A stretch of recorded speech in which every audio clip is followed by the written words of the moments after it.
go two ways. You could either go to the back of the locker room, complain, and try and bring other guys down with you, or you can step up to the front and say, what can I do to help?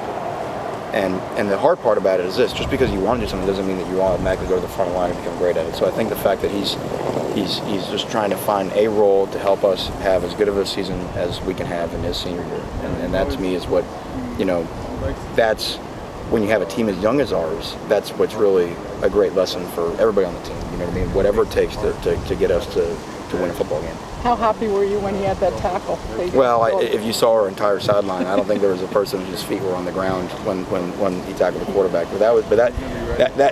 That in a way is as exciting as any other plays would happen during the course of the game. And when you see the team's response, then you know it's genuine. That's gratifying for you as a coach. It has to be. It is, yeah, because those are again, this is a temporary thing, and they are just kids, So that's, you want them to have memories that they're gonna, when the game ends, you want them to have a positive experience looking back. Chad said Joe Jack has kind of a gladiator body. How would you say he matches up physically with some of the guys that you've coached? I'm not sure what that means, but yeah, Joe is very physically gifted. Has the skills that you want to be a defensive end. Has really been forced into duty probably earlier than he should have, but Coach Kuligowski's done a really nice job of trying to develop him, and like all of our freshmen, they're playing well, but there's so much more, and as long as they keep understanding that they don't have the game whipped and they have to keep coming back, trying to improve every week, then they should have a good career ahead of them. Manny, how much closer were they to Miami Hurricanes football on Saturday? I know that's something you've brought up over the past few years. I feel like for the most part they look like Hurricanes. The thing we've been impressing upon them, really, regardless of winning and losing on defense, is we are really we're knocking against great, and we're right up against it, and there's that's what you show them coming in after every game, that there's just a couple of mistakes, there's a couple drives here and there that if we can really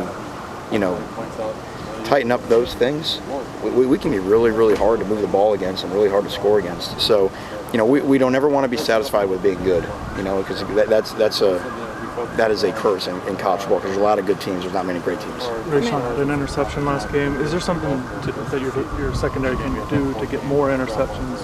Because obviously the total's not real high. Yeah, no. Well, part of it is catch them. We have had a few that have been right at us that we haven't caught. We continue to work ball drills here in practice. We do intercept a lot of passes in practice, and you have to keep putting yourselves in position to make the plays, and a lot of that comes back to stopping the run and getting the quarterback to throw in obvious passing downs. So yeah, there's no doubt that we are stressing upon forcing more turnovers, especially when we saw what it did to the game past Saturday. All right, guys, last question. At Virginia, what are some of the things they do well? And I know they're not ranked real high in most categories, and UM's had some bad luck against them at Virginia. The guys, they understand what they're up against, right? Yeah, well, they were ranked ahead of Louisville with a minute left to play 2 weeks ago at home. So, and everybody understands what a good football team Louisville is. So, it's hard to win on the road in the conference, in any conference. So, and I think Louisville found that out. We expect the same type of effort that they had against Louisville. They've got a quarterback that can really throw the ball. They're doing a good job throwing the ball, and they have a back that has historically been one of the top dual threat backs in the ACC over the last couple of years. So.